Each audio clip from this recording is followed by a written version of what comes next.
Dimanche 17 octobre 2021, mesdames et messieurs, fidèles internautes de TPC Plus TV, bonjour à vous et bienvenue à tous.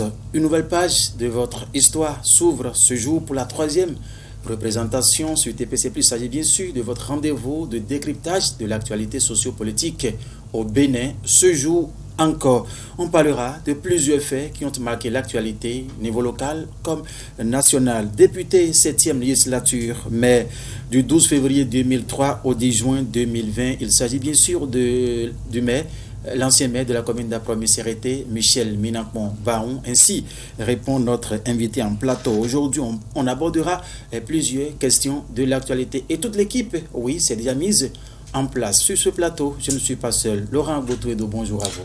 Bonjour à vous, Mathieu Midengoï, et bonjour aux téléspectateurs de TPC+. Bien, monsieur le maire Minakwon Michel Baon, bonjour. Oui, bonjour à Gautouedo, bonjour monsieur Midengoï. Merci d'avoir accepté notre invitation.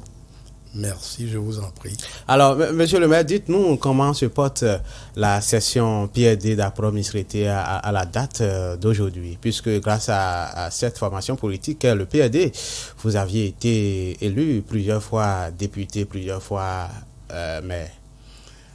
Bien sûr, je vous remercie. Avant de répondre à votre question, je voudrais profiter de l'occasion pour dire toutes mes civilités à l'endroit des téléspectateurs et téléspectatrices de TPC+. Voilà. Donc, par rapport à votre question, je voudrais vous dire que le PRD se porte à merveille, bien sûr, dans la commune d'Apromis-Sérété, puisque nous sommes en train actuellement de renouveler les structures, les organes de base au niveau du PRD. Et bientôt, après l'université de vacances, c'est sûr que nous partons en conseil et national, nous irons renouveler aussi les instances au niveau national. Ce serait en décembre. Bon, maintenant, revenons à la commune d'Apromis-Sérété. Le PRD se porte très bien. Ah, mais monsieur Minakwon Baon, ça nous surprend quand on sait que le PRD a été vraiment éprouvé lors des dernières élections communales dans cette même commune. Et vous nous dites aujourd'hui que le PRD se porte bien malgré ce vent de démission que nous avions connu par le passé dans cette commune. Non, vous savez qu'il y a eu la réforme et bon, il y a eu certains transhumants qui sont partis, effectivement. Mais si ce n'était pas 10% au niveau national, le PRD, d'habitude, durant les 17 ans, c'est avec 10%, bien sûr, que nous arrivons à gouverner. Donc, nous avons eu au moins 10% au niveau local. Donc, le PRD devait, si c'est l'ancien système, avoir des représentants au sein du conseil communal. Donc, c'est vous dire que c'est dû à la réforme que vous ne retrouvez pas des conseillers PRD aujourd'hui au niveau de la commune d'Apromis-Sérété. Et donc, et ça, je vous réserve la surprise prochainement, puisque aujourd'hui, il est dit que désormais, nous devons voir et que tous les partis politiques iront aux élections. Si c'est cela, c'est sûr que le PRD reviendra en force. Monsieur le maire, oui, vous parliez tout à l'heure de cette réforme du système partisan. On a vu des gens démissionner du PRD dans la commune d'Apromis-Sérété. Mais c'est parce que vous êtes le président de la session PRD que vous n'êtes pas parti au moment où les partis comme Bloc républicain, UP ont ravi la vedette de cette formation politique à cette formation politique traditionnelle dans le même plateau. Bon, vous savez, les deux partis dont vous venez de parler, ces partis sont encore jeunes, ils sont à leur premier essai et aidés par cette réforme. Donc, c'est vous dire par rapport aux démissions. Non, moi j'ai une conviction politique et la transhumance, je combats cela. Donc, si effectivement notre parti, bien sûr, avait accepté de cheminer avec BR, bon, vous savez que on aurait aussi des conseillers PRD au sein du BR. Donc, vous dire démissionner chez moi, ce n'est pas cela. Il faut avoir une conviction politique. Donc, moi, je sais que par l'échelle que j'ai montée, c'est par cette échelle que je vais descendre. Monsieur le maire, voilà, les législatives de 2023, c'est dans quelques mois également. Vous aviez été éprouvé, le PRD n'a pas pu, ne siège plus au niveau de la commune d'Akpro-Misrité. Les règles du jeu n'ont pas été changées. Est-ce que vous travaillez véritablement pour corriger le tir en ce qui concerne les législatives de 2023, parlant de la commune, puisque la commune réussit à elle seule. Il y a toujours un député qui sort de cette commune-là, monsieur le maire. Oui, je sais que durant très longtemps, nous avons dominé la commune d'Akpro-Misrité. Donc, c'est la seule commune où plusieurs fois des députés PRD ont été élus. Donc, actuellement, nous sommes en train, bien sûr, de travailler pour cela. Vous savez, plusieurs fois dans le positionnement, on nous a mis en 3e position. Et je crois que c'est à la 7e mandature que moi-même, j'ai pris la tête des opérations et ça a changé, bien sûr, les donnes. Donc, actuellement, nous sommes en train de travailler pour que le PRD émerge. En tout cas, rien ne sera comme avant, puisque c'est vous dire que les statistiques pendant les communales n'ont pas été suivies. Et nous ne pouvons pas soupçonner qu'on nous ait volé même des suffrages. Mais cette fois-ci, le PRD est en train de tout mettre en œuvre du nord au sud pour quand même nous réussissons. Et surtout dans la commune d'Akpro-Misrité, les données vont changer. Parce que il y a l'adage historique qui dit si vous ne goûtez pas la sauce de la coépouse de votre mère, vous ne saurez pas qu'il y a une différence entre les sauces. Donc nous suivons tout ce que les gens disent aujourd'hui par rapport à ceux qui sont là. Donc vous nous promettez que en 2023 le combat sera rude. En 2023, le combat sera totalement rude au niveau de la 20e circonscription électorale, surtout que nous passons de 5 députés, bien sûr, à 6 aujourd'hui, et qu'il faut l'élection obligatoire d'une femme au sein des 6 députés de la 20e circonscription électorale, bien sûr, de l'OME. Monsieur le maire, le PRD, ce n'est pas que Akpro-Misrité, c'est l'échelle nationale et vous faites partie de la direction exécutive nationale, n'est-ce pas, Mathieu Mindengoyi? Justement, c'est cela. Le PRD, ce n'est pas seulement Akpro-Misrité, ce n'est pas seulement la 20e circonscription électorale, c'est aussi le PRD au plan national. Aujourd'hui, nous sommes sur la voie du remontada. Le PRD, désormais, à un ministre au sein du gouvernement. Des nominations également ont été prononcées en faveur de ce parti que d'aucuns ont déjà cru mort.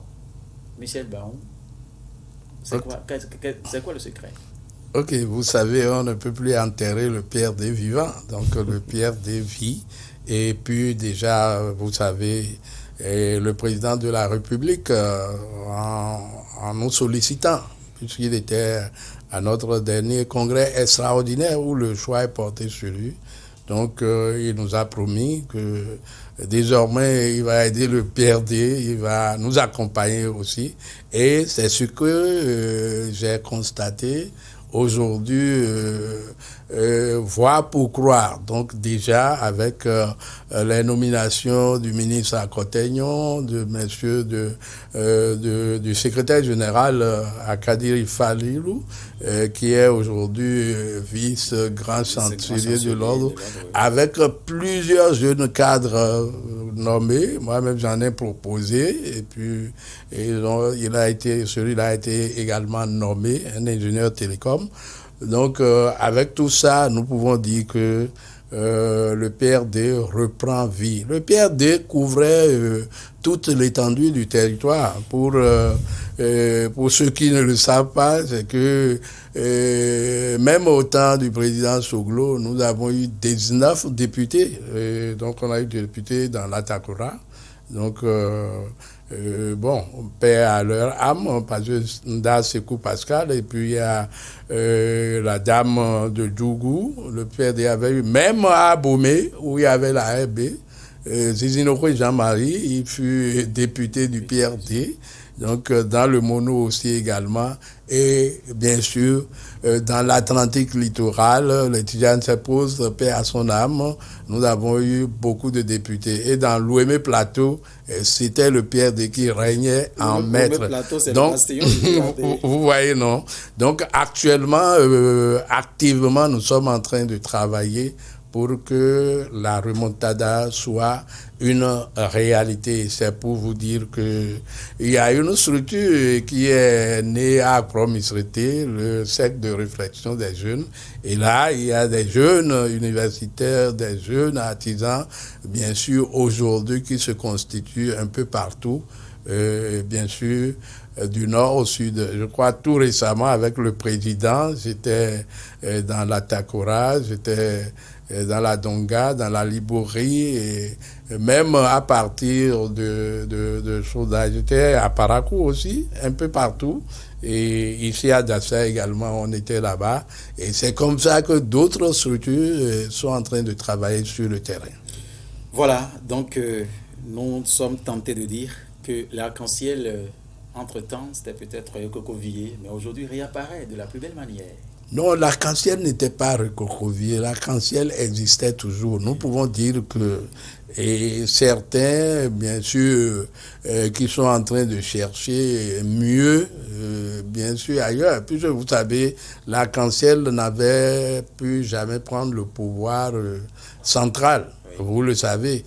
Donc, il y a certains militants qui veulent quand même aussi accompagner le gouvernement ou bien accompagner les autres partis politiques.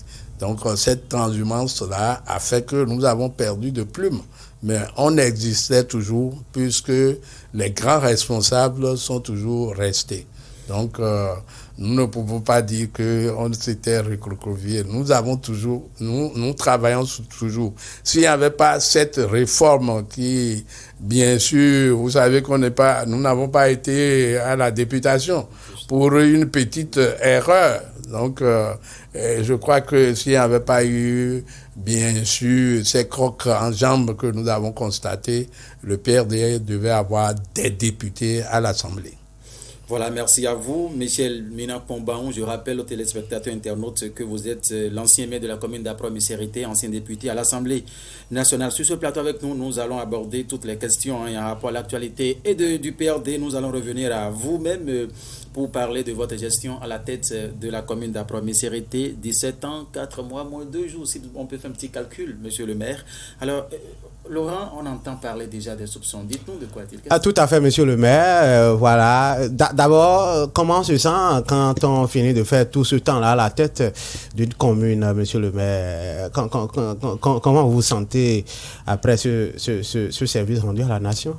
Bon, vous savez, moi, c'est avec grand plaisir que je suis en train de vivre ma retraite, bien sûr, je peux dire temporaire, au niveau de la commune, bien sûr, d'Accra-Missérété. Je dis temporaire parce que j'étais élu et par rapport aux 10% au niveau de ma commune, donc ça vous dit qu'il y a au moins 6 000 encore personnes qui ont voté pour nous. Ça veut dire qu'il y a encore de l'énergie à mettre au service de... Non, de la politique, ce n'est pas forcément au niveau communal.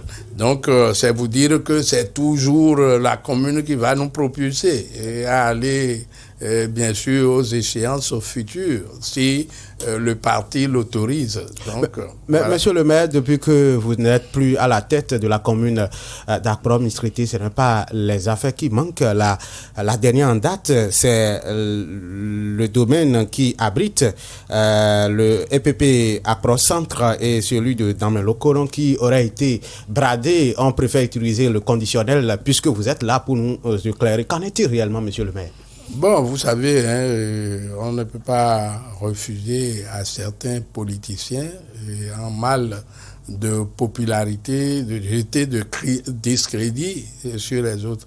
Bon, je crois que la commune d'Akprom-Istriti n'est pas la dernière parmi les communes qui ont été administrées durant les 17 ans, 4 mois. Donc, à Akprom-Istriti, je crois qu'aucun problème ne se pose. Mais j'ai fouillé, j'ai vu que, bon, c'est ceux qui sont en panne de popularité qui sont en train d'aller réveiller des problèmes qui n'existent pas.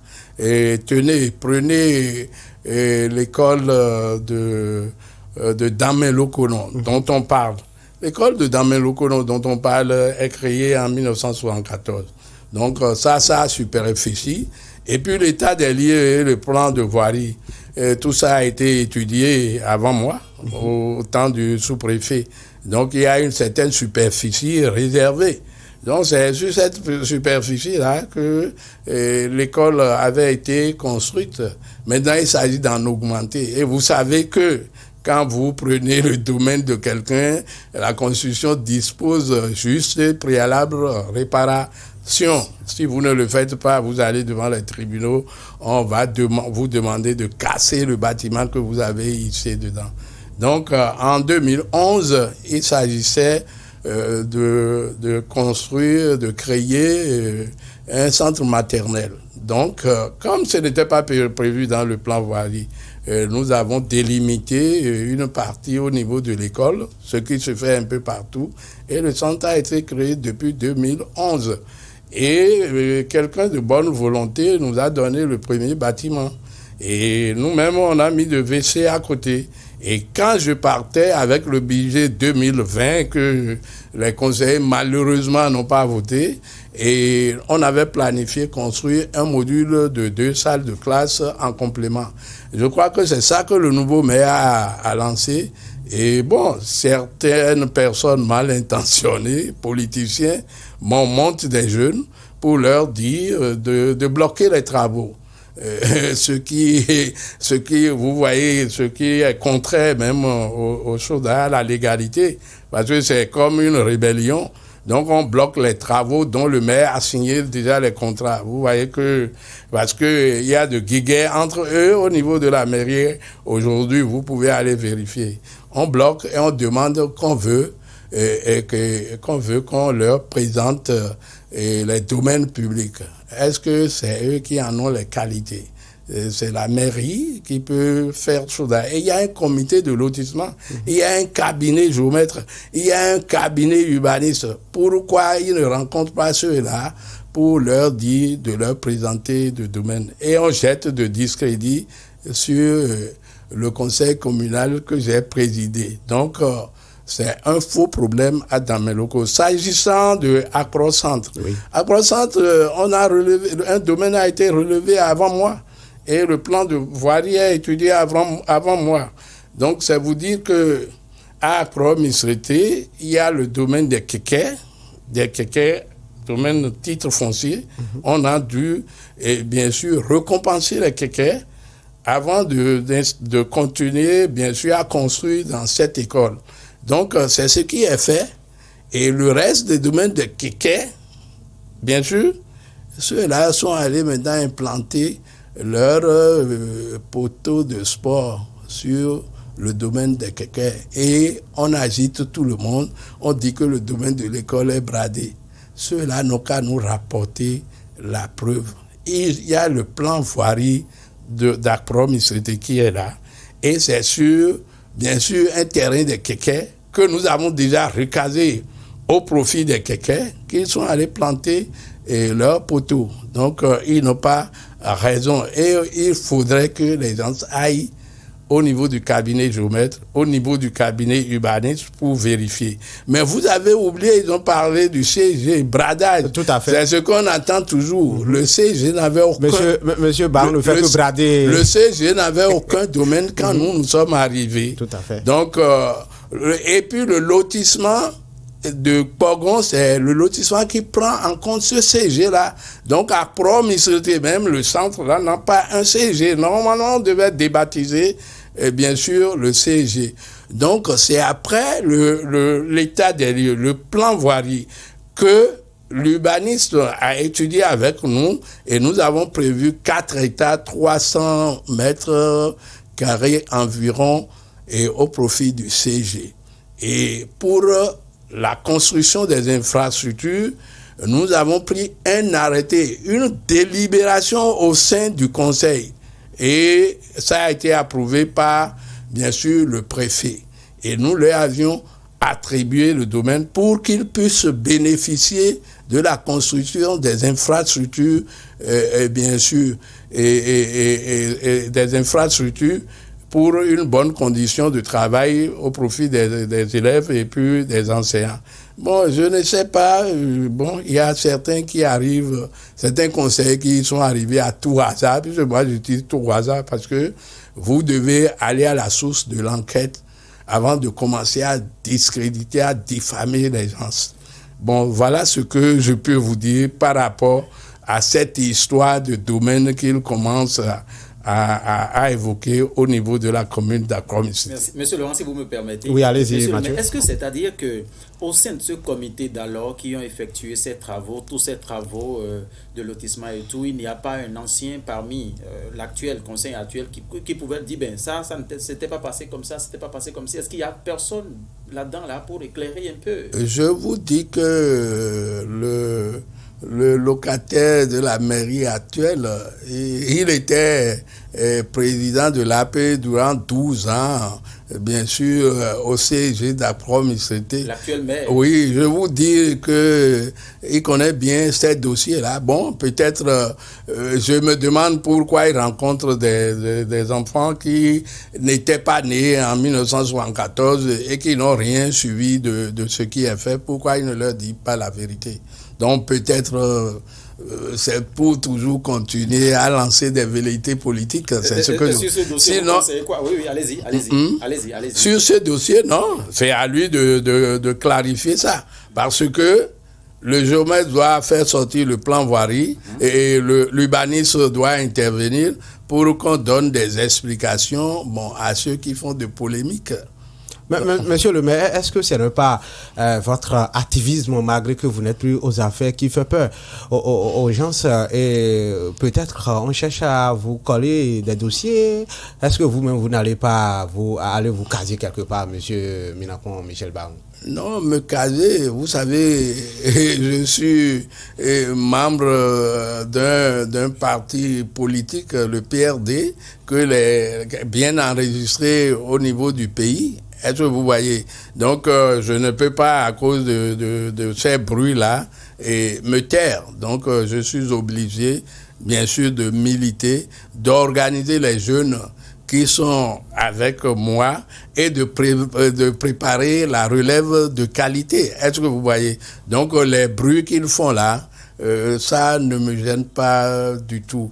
Donc, mais ils doivent aller à la source de l'information. Puisque ils doivent savoir que dans 5 ans, nous allons leur demander de compte à rester là et ne pas travailler et à chercher, à accuser l'autre qui a déjà pris par là. Ils sont en train de perdre leur temps. Et là, le moment venu, ils ne diront pas que nous sommes restés là à chanter contre Barou Michel ou à le provoquer. Donc, voilà ce que moi je pense. Monsieur Minakon, Michel Barou, vous aviez été à la tête de cette commune pendant près de 17 ans. Vous aviez reçu plusieurs beaucoup, j'allais dire, de félicitations depuis 2020, il y a une autre autorité à la tête de cette commune. Quelle appréciation faites-vous de la gestion qui se mène de 2020 à aujourd'hui, monsieur le maire? Bon, effectivement, le 10 juin 2020, moi, j'ai passé service à mon premier adjoint. Donc, normalement, s'il avait suivi, s'il a bien écouté, bien sûr, celui qui était maire, et il devait se passer des critiques. On ne devait pas le critiquer. Puis eux, ils ont hérité du pain beurré. Parce que quand moi, je venais, il n'y avait même pas de bureau où vous deviez travailler. Tout était délabré depuis les arrondissements jusqu'au niveau de commune. Donc moi, j'ai changé de site. Et là où ils sont aujourd'hui, est entièrement construit par les conseils que j'ai présidés. Donc, eux, ils sont venus trouver de choses. Le lotissement, on a déjà conduit tout ça. Il y a eu ouverture, bien sûr, des voies. Et ils devaient reprofiler ces voies-là au lieu qu'il y ait de flaques d'eau un peu partout. Donc, la guerre de leadership, ils devaient éviter cela parce que entre tout ce que moi j'écoute et il n'y a même pas de porte-parole, bon, tout le monde peut remplacer le maire, tout le monde peut aller à la télévision comme si c'est le maire qui les a désignés. Je crois que cette manière-là, on doit revoir la guerre de leadership. Ils doivent revoir ça. Ils doivent avoir une cohésion en leur sein pour travailler. Le lotissement bloqué depuis 16 mois, ils doivent revoir, sinon la caisse serait vide. Et ils se feront rattraper, bien sûr, par la nouvelle loi. Et ce serait, hélas, on aurait freiné le développement depuis le blocage des lotissements. Donc, pour moi, la cacophonie qui règne, ils doivent se retrouver, se réconcilier et savoir qu'ils sont là pour le développement, ils sont là pour la démocratie et le développement. Ils sont là pour donner des services de base à la communauté et non pour des querelles de personnes. Donc, à rester là, à se tirer entre les pattes ou bien à chercher à vilipender l'ancien maire, ça ne les amènera nulle part. Tout à fait, pour redynamiser le développement local au niveau de nos différentes communes. Il y a cette réforme sur la décentralisation. Vous êtes un acteur de décentralisation, mais Mathieu Midengo ne veut pas vous laisser partir de ce plateau sans avoir votre avis sur cette réforme. Justement, cela, Laurent Gotoedo, monsieur le maire, vous êtes les premiers, sinon les concepteurs, si on peut s'exprimer en ces thèmes de cette décentralisation, 1er mai de la décentralisation. Vous avez eu plusieurs expériences, vous savez, en la matière aujourd'hui. Et si le maire Benacon, on ne reproche rien de sa gestion à la tête de la commune d'Apro-Misérité, nous pouvons être en mesure de vous demander vos avis, vos impressions sur cette réforme, les avantages comme les inconvénients. Bon, vous savez, nous sommes les pionniers de la décentralisation. Donc, personne n'a fait l'école de la décentralisation. Donc, nous sommes les premiers jetés à l'eau. Et bien sûr, nous avons nagé. Nous ne pouvons pas dire qu'il n'y a pas eu d'irrégularité parce que personne à lui seul n'a la science infuse. Donc, et comme nous n'avons pas fait une école de décentralisation, clopin, nous avons évolué. Et moi, je ne fais pas partie de ceux qui jettent de discrédit sur les maires. Donc, chacun a essayé de faire. Parce qu'aucune école comme Céphale créée il y a à peine 5 ans, donc on a déjà fait 12 ans avant qu'on ait créé une école où il faut faire former des agents.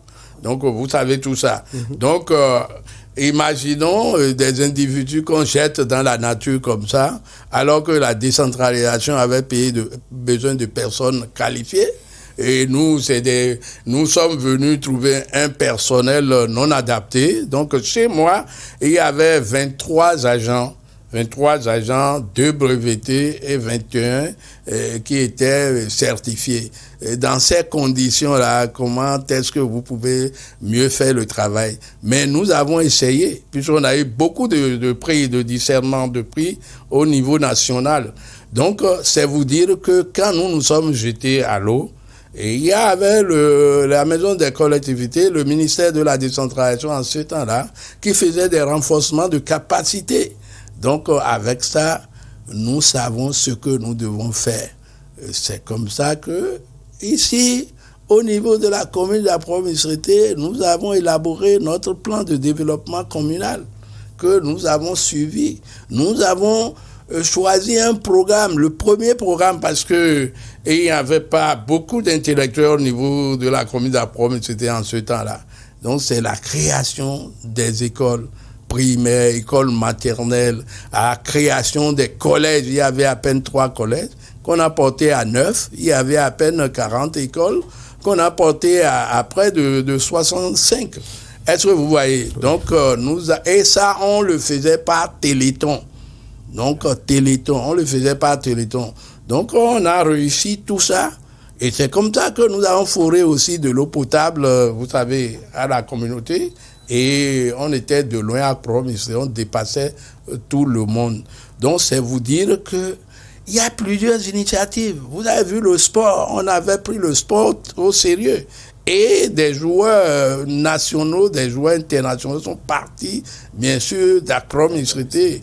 Donc, vous pouvez, bien sûr, faire des enquêtes sur mon amour pour le sport. Oui, j'ai créé même le TC Femmes, tout à fait, qui était à sa 13e édition, mais malheureusement, les gens n'ont pas pu jouer la finale parce qu'il manquait de prise de décision à un certain niveau. Donc, c'est vous dire que plusieurs choses ont été faites. Je ne vais pas vous parler de la sécurité. Vous savez que on a lutté contre les gens qui font de rituels ici. On devait nous décerner de prix, mais personne ne reconnaît ça. C'est quand vous fautez une fois là, c'est ça qui est amplifié et on croit que le maire, c'est un omnipotent, c'est quelqu'un qui ne peut pas fauter, alors qu'il travaille avec des gens qui peuvent lui glisser de peau de banane. Prenons un marché que les gens viennent auditer et on trouve de fissures sur les murs ou bien de malversations, mais tout le tort est jeté contre le maire comme si le maire est ingénieur de génie civil ou bien s'il est spécialiste de passation de marché public ou bien tout ça là. Donc je ne suis pas, moi je sais que nous sommes battus et nous avons travaillé. Ce qui reste, c'est le financement de la décentralisation. Jusque-là, la décentralisation, je vous dis, et le financement a de problèmes. Malgré cette réforme? Mais non, la réforme n'est pas encore mise sur pied.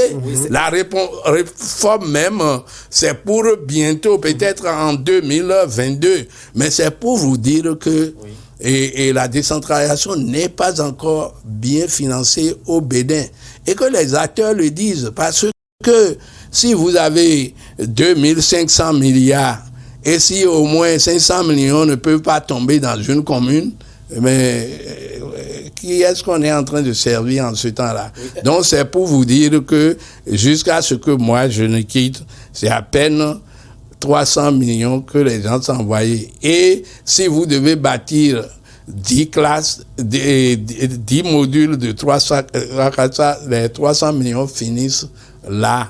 Et maintenant, il faut voir, on a autre chose. Vous allez donner de l'eau, vous allez donner, et bien sûr, des soins, vous allez construire des centres de santé. Est-ce que vous voyez? Donc, maintenant, avec la réforme, il faudrait que le financement accompagne. Pourquoi pas des 2500 milliards, 2 milliards par commune, si effectivement, parce qu'aujourd'hui, on veut recruter des cadres. Ce qui manquait, nous en avons recruté.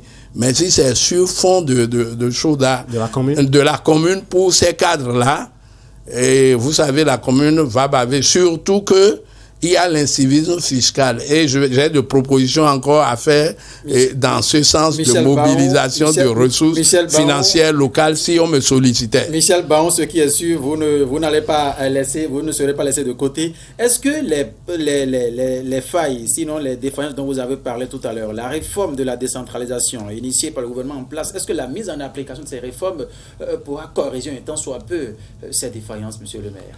Oui, bon, vous savez, hein, c'est une proposition. Elle est en étude à l'Assemblée et c'est sûr que ceux de la société civile seront aussi invités, et peut-être encore les anciens maires, pour apporter leur touche. Donc, je dis que c'est la mise en application qui nous dira les insuffisances. Mais déjà, ce que moi je constate, il y aura le conseil de surveillance certainement qui sera présidé par le maire, parce qu'il y aura des décrets d'application pour rendre fonctionnelle cette structure-là. Il y a encore le conseil communal.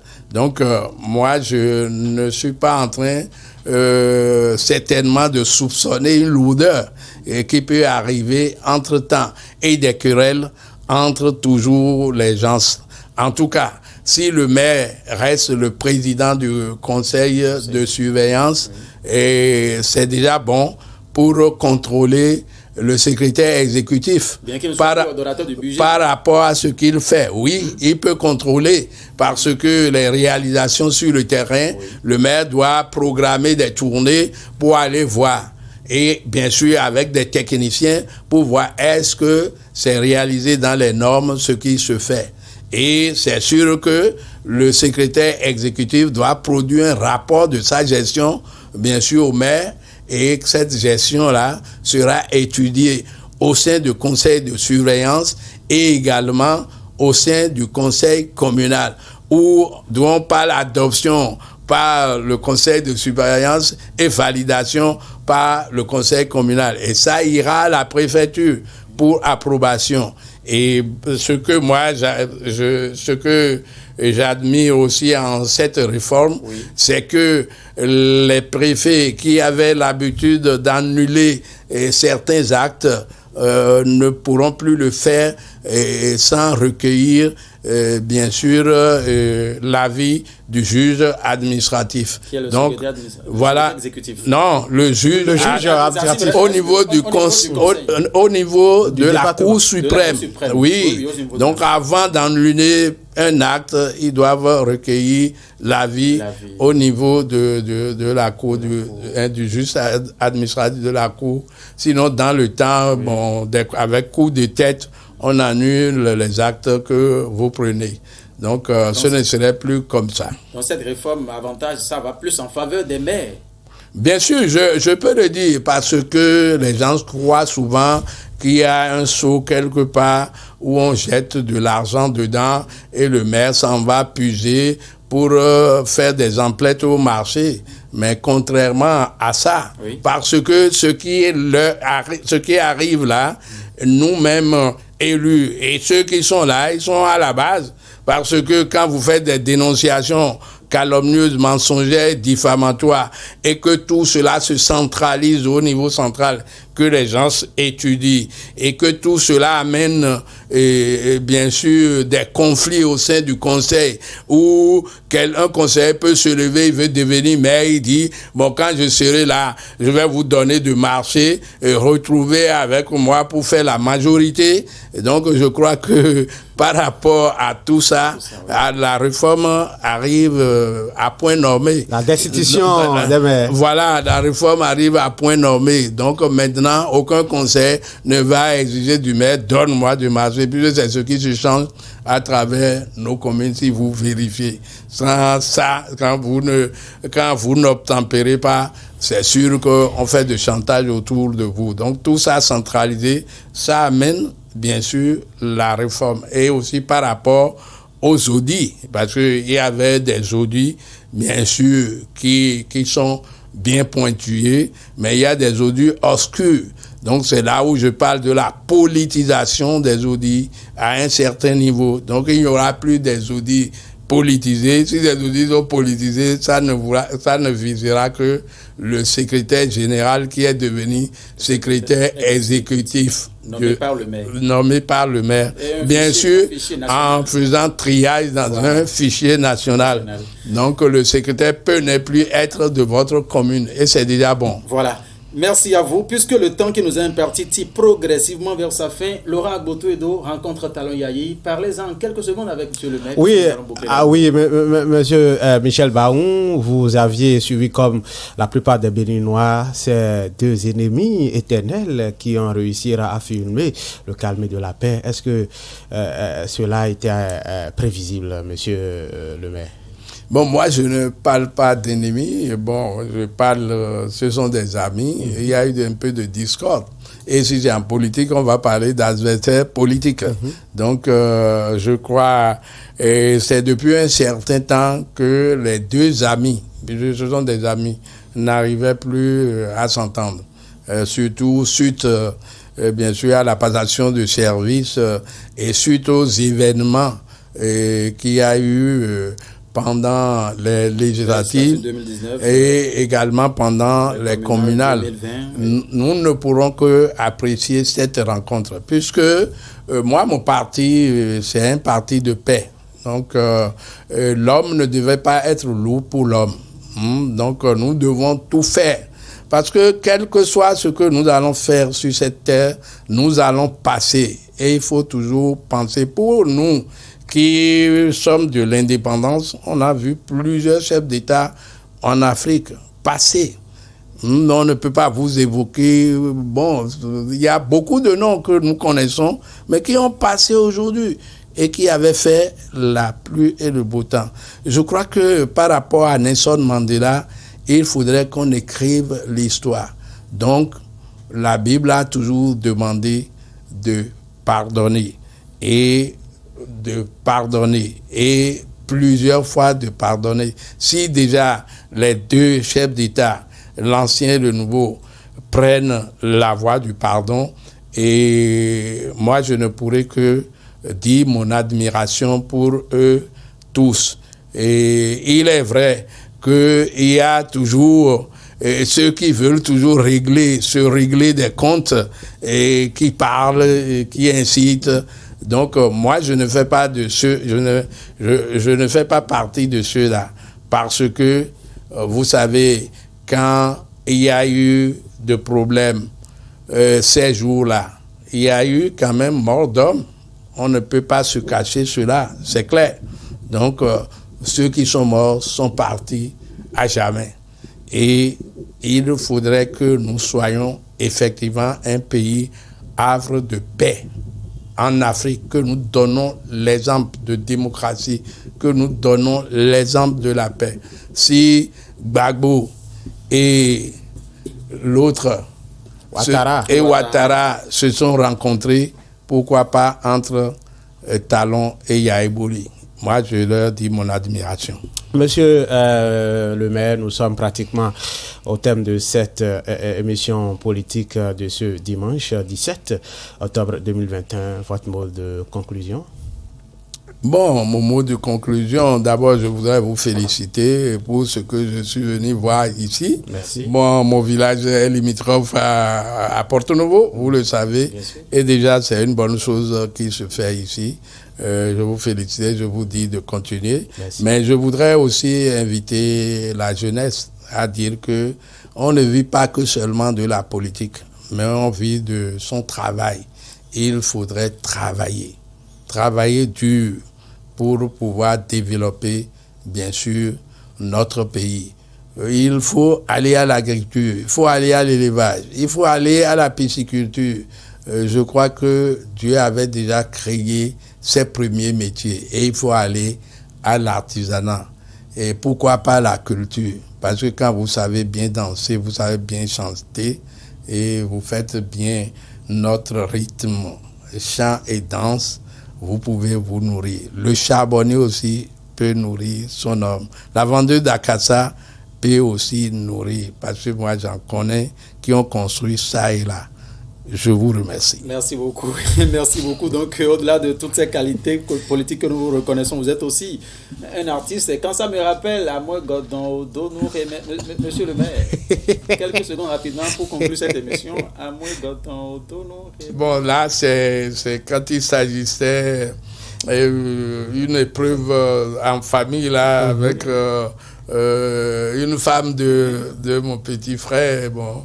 Et on était là quand on m'a invité pour dire qu'elle est en train de tout casser à la maison, quoi. Et mon petit frère est revenu et il met les 2 mains sur la tête et il dit à moi Godon donne mais à moi Godon donne mais quant à la vieille te dit Dimaklon ouais donc c'est là la chanson est partie de là. L'inspiration est venue. Amour Godon donne mais à moi Godon donne mais à moi Godon donne mais à moi Godon donne Dimaklon et ouais au vie Macetoro et ouais. Nous allons revenir à ça avec Noélie Boton. Bientôt vous allez voir comment vous allez programmer le même Michel Baron pour votre émission Rythme et Danse de chez nous. Mesdames et messieurs, ainsi donc prend fin cette émission politique sur TPC+, ce dimanche 17 octobre 2021. Réalisation porte la signature de Roland Bognaro, à la caméra Félicien Bon, l'édition Noélie Boton, comme toujours. Laurent, vous étiez là avec moi. Merci à vous, Battu et Midengoyi. Le rendez-vous prochain est pris. C'est pour dimanche prochain.